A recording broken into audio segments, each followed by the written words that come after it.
nós temos o rift, que é o vale. No centro do rift sobre material novo, que vai se derramar, forçando a separação, ou seja, nós estamos separando uma placa da outra, e ao mesmo tempo que essa placa está se separando, nós temos uma ruptura, que nós chamamos de uma falha, que rompe lateralmente o fundo oceânico, né? E por isso que cria-se um zigue-zague, né? Como vocês veem aqui. A litosfera, então, essa costela submarina, né? Ela é caracterizada por um vale, regiões altas, laterais, né?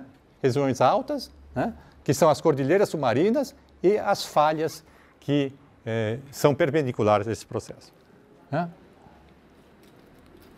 Há um outro processo que foi descoberto, talvez há 15 anos atrás, né? Que nós chamamos de hotspots, pontos quentes, a tradução, né? São exatamente esse material superaquecido, que são as plumas, né? Que vem lá da interface manto-núcleo.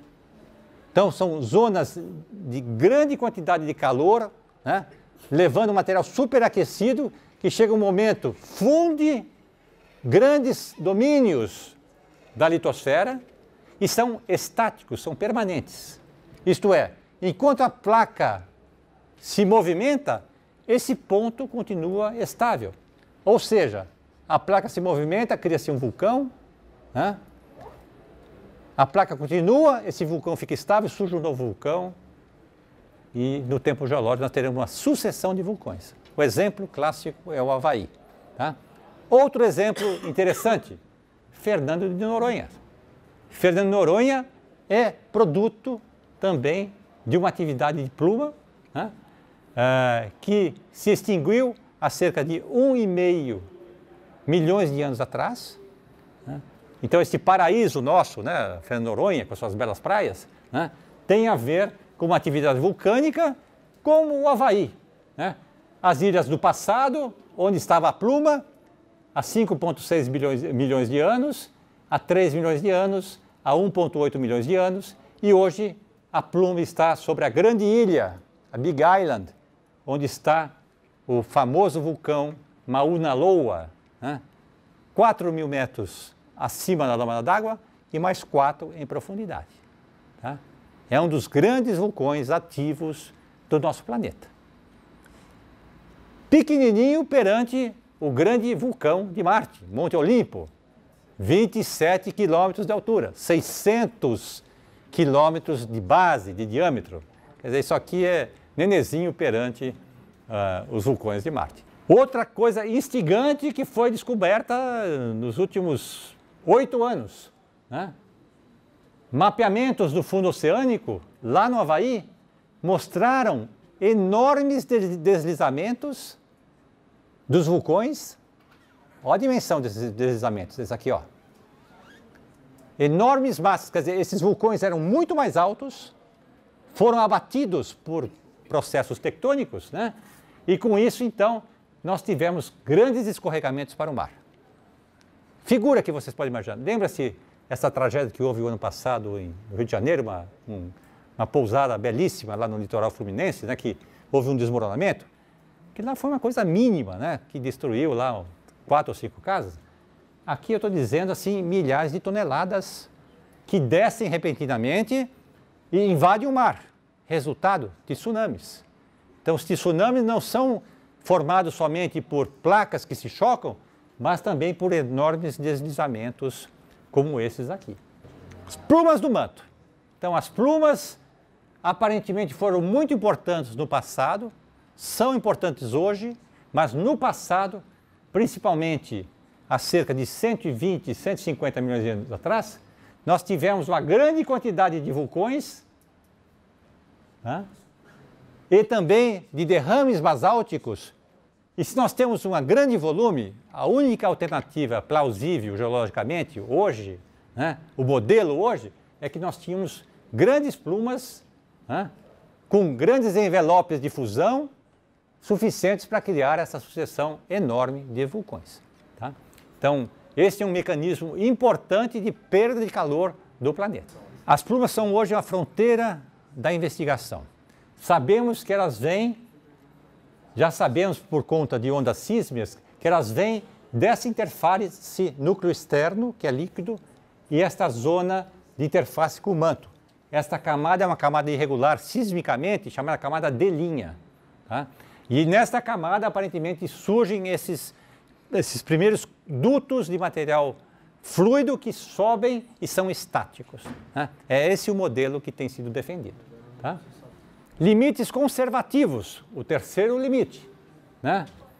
Os limites conservativos acontecem quando nós temos uma placa raspando a outra. Né? Veja, então, os movimentos são complexos, 2 a 8 centímetros ao ano. Né? Algumas se chocam, outras entram em subducção, outras se raspam. São movimentos tridimensionais. Né? E, como resultado desses limites conservativos, nós temos esse caso aqui, que este segmento, né, está batendo aqui, né, causando então estresse, né, causando estresse. Esse estresse se acumula ao longo dessa estrutura. Né? Resultado, as rochas acumulam a tensão até o momento em que ela não resiste mais. É como um corpo de prova, a gente submete a pressão tanto que ele rompe. Né? É a resistência do material. As rochas do mesmo jeito. Então, as tensões se acumulam, vão causar terremotos aqui, Los Angeles, tal, etc. Né? Vão causar terremotos periódicos. Né?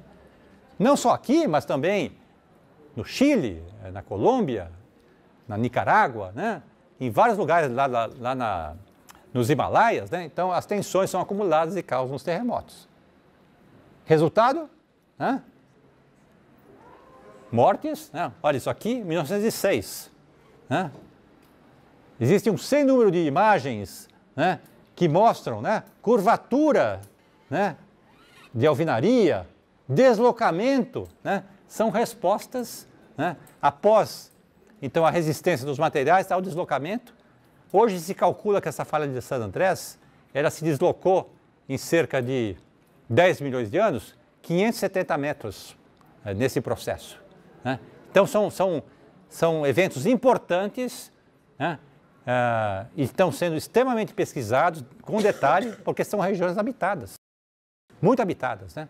E tem regiões hoje que foram ocupadas, vamos dizer assim, dezenas de anos depois do acontecimento de terremotos. Houve alteração do curso de rios, né? Como Nova Madrid, por exemplo, né? Nos Estados Unidos, e com isso, então, as populações habitam essas regiões, esquecem, né, os episódios passados, né? E então você tem sempre riscos acontecendo nessa região. Né? O mesmo desenho que vocês viram das placas, mas agora destacando vulcões ativos, pontinhos vermelhos, e as plumas. Né? Olha que interessante, gente. Os vulcões estão todos alinhados, olha, no oeste da América do Sul, né? Aqui na Nicarágua, né? Que são exatamente, olha a região vulcânica do Fujiwama, lá, né? Lá no Japão, né? Krakatoa, né? Famoso vulcão. Né? Esta região toda é extremamente sísmica, né?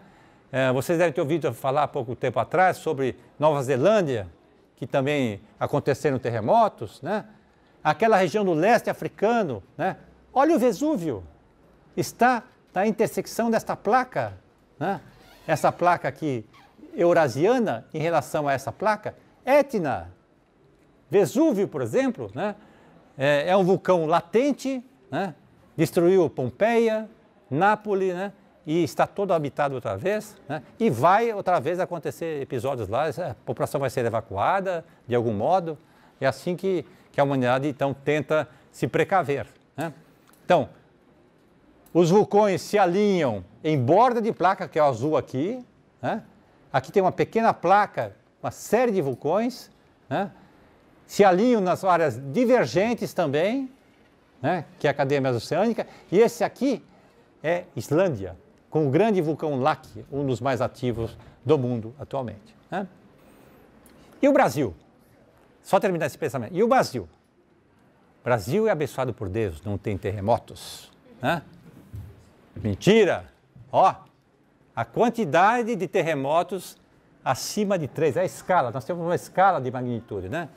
Quantidade enorme de vulcões, de sismos. Como é que a gente explica isso?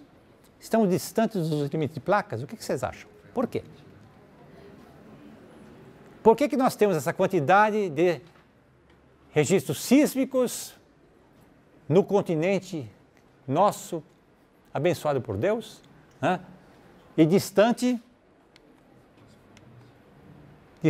desse limite de placas? Nós estamos aqui. O que vocês imaginam? As ondas sísmicas, elas se transmitem à distância, né? E o que acontece aqui vai se esmaecer aqui. Né? Então, a transmissão das ondas acontece e em zonas de fraqueza antigas são reativadas e nós temos então os sismos também, claro que em menor magnitude, né? Mas que vão acontecer. Qual a disposição das placas então? Aqui nós temos agora o nome dos bois, o nome das placas. Placa africana, pega a terra imersa e pega a parte submarina, oceánico, né? A crosta oceânica e a crosta continental. Placa sul-americana, a América do Sul, a terra imersa e a contraparte até a cadeia mesoceânica. Placa Escócia, uma placa polêmica. Aí está Malvinas, Falklands ou Malvinas, né? O debate, né, político, né? E para nós é apenas um microcontinente errante. Sabemos que ele rotacionou, né, para chegar nessa posição e veio aqui de baixo, quer dizer, veio lá da Antártica, né? Como é que nós sabemos isso? A idade das rochas, a comparação da geologia e os polos paleomagnéticos desse material. Placa de Nazca, importante porque causou todo o relevo e vulcanismo aqui. Né? Placa de Cocos, né? Placa caribenha, responde por uma série de ilhas parasidíacas aqui, né? Mas altamente sísmica. Né? Placa Pacífica, a maior oceânica, só crosta oceânica. Chamam esse limite do cinturão de fogo, que é o limite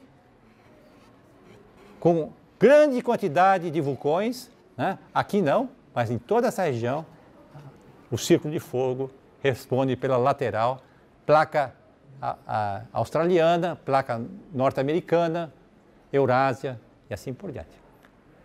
No livro capítulo 3, vocês têm o detalhamento, características dessas placas, quais são de composição mais oceânica, quais são de composição continental e oceânica. Vocês podem ler e se aprofundar nesse assunto. Né? Dinâmica das placas. Então, hoje nós sabemos que existem grandes correntes de convecção profundas que reorganizam o material. Nós temos também as plumas. São dois componentes, então, que respondem pela dinâmica do manto. Né? Plumas e correntes de convecção. Enormes, tridimensionais. No sentido de transferir calor para a superfície. O planeta quer perder calor, quer se estabilizar. Né?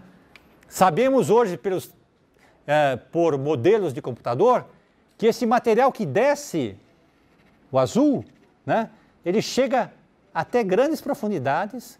Como é que a gente sabe? As ondas sísmicas se modificam, indicando que esse material desce até grandes profundidades e depois ele acende modificado para outras regiões. O planeta está se transformando, está se modificando. Né? Da forma qual? Placas, né? Vulcanismo, né? Criação de relevo, organização de massas em supercontinentes, né? E com isso, então, nós vamos ter alterações no desenvolvimento de espécies, da evolução biológica do simples para o complexo. Né? Quais são os elementos, então, que compõem essa figura? Litosfera, a parte rígida externa, né, que se quebra, se movimenta. A fronteira núcleo e manto, onde surgem as plumas, núcleo interno, que responde pelo campo magnético terrestre, perdão, o núcleo interno, sólido, e o núcleo externo que responde, e a astenosfera, que é o ambiente plástico que está se movimentando por correntes de convecção. Resultado disso, periodicamente nós temos junção de massas emersas, criando supercontinentes. Há 250 milhões de anos, o Pangeia, que está se fragmentando, nesses 200 e poucos milhões de anos, até termos esta posição atual, com os vários oceanos, e que daqui 40 milhões de anos nós teremos outra configuração, porque a estabilidade da crosta oceânica ela tem um determinado tempo de vida. Sabemos que daqui 40 milhões de anos a crosta distante da mesoceânica está muito fria e vai começar a entrar em subducção. Então eu queria detalhar um pouquinho algumas das fases da quebra do Pangeia. Então, há 180 milhões de anos nós tínhamos esse grande supercontinente banhado pelo enorme oceano Pantalassa. Enorme. Nesta época, certamente as espécies marinhas, vicejavam nesses mares, mares amplos, o mar de Tétis, mas aqui vocês veem uma feição interessante, está vendo esses triangulinhos? Significa que esse Pantalassa está entrando embaixo desta massa continental. Aqui, olha, está entrando para lá, entrando abaixo desse continente aqui. Aqui é o limite divergente de expansão. Então, aqui está havendo criação, ampliando esse oceano Tétis, enquanto aqui esse oceano Pantalassa começa a ser destruído. Ou seja, esse oceano já antigo, a crosta está mais fria aqui. Olha a combinação de processos de subducção e de expansão. A cadeia mesoceânica aqui. Aqui, subducção também. Entrando abaixo da Antártica, proto-Antártica, proto-Austrália, proto-Índia, que seriam os continentes de hoje. 96 milhões de anos. Olha o nosso oceano bebê. Oceano Atlântico, abrindo-se, sendo criado ao longo dessa cordilheira mesoceânica. Não havia ainda a Islândia aí. Olha a subducção acontecendo aqui, e o oceano Pantalassa já sumiu, nós temos o Oceano Pacífico, o seu embrião. A Índia subindo, criação de oceano, na cadeia mesoceânica desta época. Aqui, criação de oceano também. Então, para nós termos grande quantidade de crosta oceânica sendo formada, certamente nós tínhamos plumas aqui, para gerar grande quantidade de material que vem do manto, funde-se e sobe. Plumas importantes nesse processo. O azulzinho claro aqui significam os mares rasos. Olha que interessante. Os mares invadiam lá o Saara. Saara já foi litoral. Olha a América do Sul. Olha um grande mar aqui. Rio Amazonas não existia. Quando começa a haver fluxo fluvial, o Amazonas corre para cá, para esse mar. Não tinha os Andes, não tinha relevo. Você não tinha um relevo que gerava chuva e gerava o fluxo para leste, como é hoje. Vejam como a fisiografia, a hidrologia se modifica com o tempo geológico. Novamente, é o dogma, aliás, o dogma não, a premissa de Hutton e Lyell. Criação e destruição. Isso responde por alterações no relevo, alterações fisiográficas e na evolução biológica. Mais avançado, o que temos aqui? Glaciação, há 18 mil anos. Grande aprisionamento de água dos mares, dos oceanos. Resultado, os oceanos descem 100 metros, né? E o limite, então, é esse litoral aqui que está marcado, né? Que está marcado aqui, né? A influência do clima glacial em relação aos oceanos. E aqui, então, a Terra e vida evoluem juntas, né? Eu já mostrei isso para vocês. Então, os processos que nós ilustramos nesta aula, né? Seja em época que forem, né? Vão levar a rupturas, criação, destruição, né? E com isso a organização das espécies, né? E aqui, então, claro, o clima também se associa, o clima também se modifica, né? Então, nós temos variações de oxigênio, de CO2, de nitrogênio na atmosfera. Claro, no passado, muito vulcanismo, muito CO2, muito gás sulfídrico, né? Nesta época, né, nós temos a formação dos primeiros grandes mares com as espécies, né? Espécies migram, os lagartos migram, se transformam em répteis nos continentes, né? E a vida evolui ao longo do tempo. Mais quente no presente, mais frio no passado. Temperatura fundamental também, insolação, né? Importante nesse processo, né? E aqui está então a geologia da Terra hoje, como se conhece, é uma figura complexa, mas que ilustra o avanço do conhecimento da ciência, né? As cores aqui no oceano, vou focar aqui no Oceano Atlântico, significam o vermelho hoje, o amarelo alguns milhões de anos atrás, o marrom, o verde. Então vejam, esse segmento é simétrico com esse, representando a crosta formada lá atrás, no passado, né? E daqui a pouco essa crosta vai ser tão velha que vai tender a descer naturalmente. E vai então entrar em subducção, consumindo esse Oceano Atlântico, né? E em outros lugares isso também vai acontecer, né?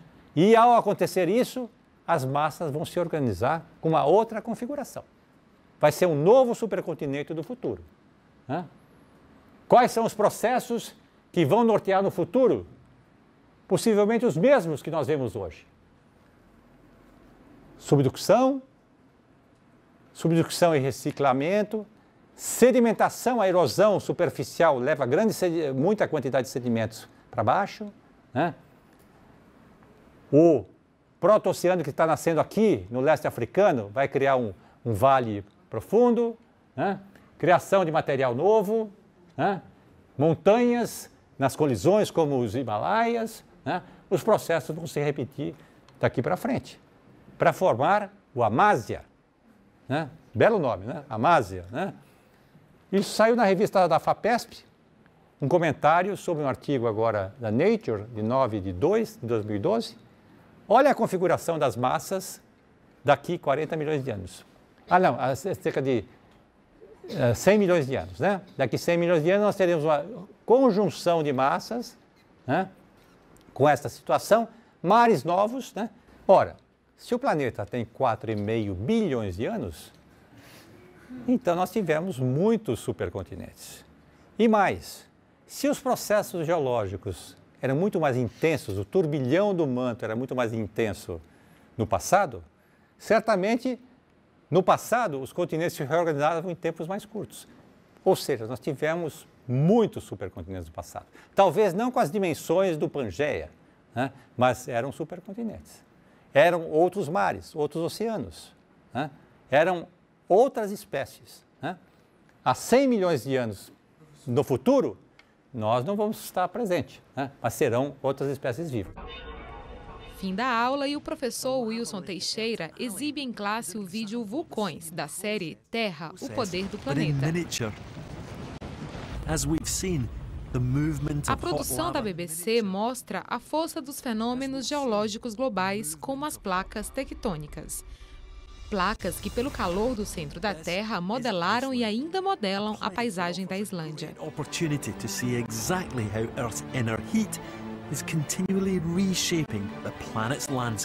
No país, localizado no Atlântico Norte, se multiplicam as piscinas termais, consideradas terapêuticas por sua alta quantidade de minérios.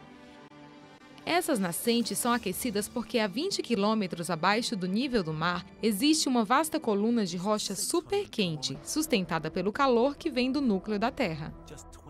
Essa força foi a responsável pela formação da Ilha da Islândia, que rompeu acima da superfície há 50 milhões de anos.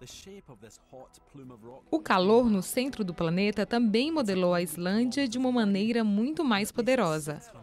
No vídeo, a equipe da BBC mostra na região de Thingvellir uma rara e espetacular rachadura na superfície da Terra. Trata-se da borda de uma imensa placa da crosta terrestre, que se alonga por 7.000 quilômetros abaixo do oceano, até chegar à Califórnia, nos Estados Unidos. Essa formação, batizada de norte-americana, é uma das 7 placas tectônicas que cruzam a superfície da Terra. Uma outra placa gigante, a eurasiana, se encontra com a placa norte-americana na Islândia.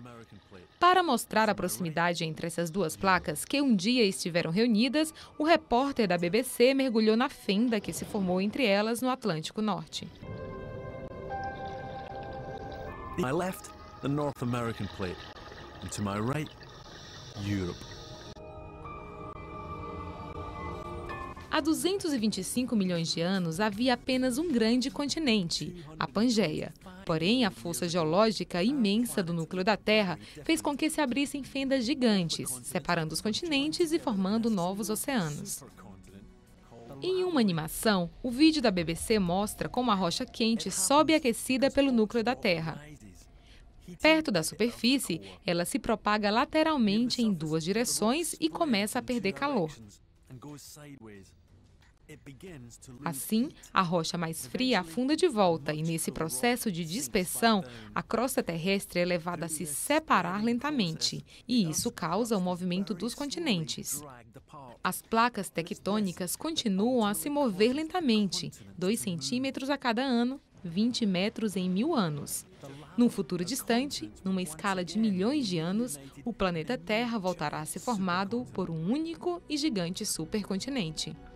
Ao término da exibição, o professor Wilson Teixeira volta ao tema das placas tectônicas antes de encerrar a aula. Bom, mas espetacular, né? Quer dizer, sintetiza bem o que nós vimos nessa aula, né? Pangeia, falou até da Masa, né? O conteúdo futuro, né? Destruição e construção, gente, isso a gente tem que gravar, né? Os ensinamentos de Hutton e Lyon, do século XVIII, né? Criação de novas terras, transformação do planeta, não só fisiograficamente, mas também em termos das evoluções das espécies, do clima, né? Espero que tenham aproveitado a mensagem de hoje, agradeço imensamente a presença, tá?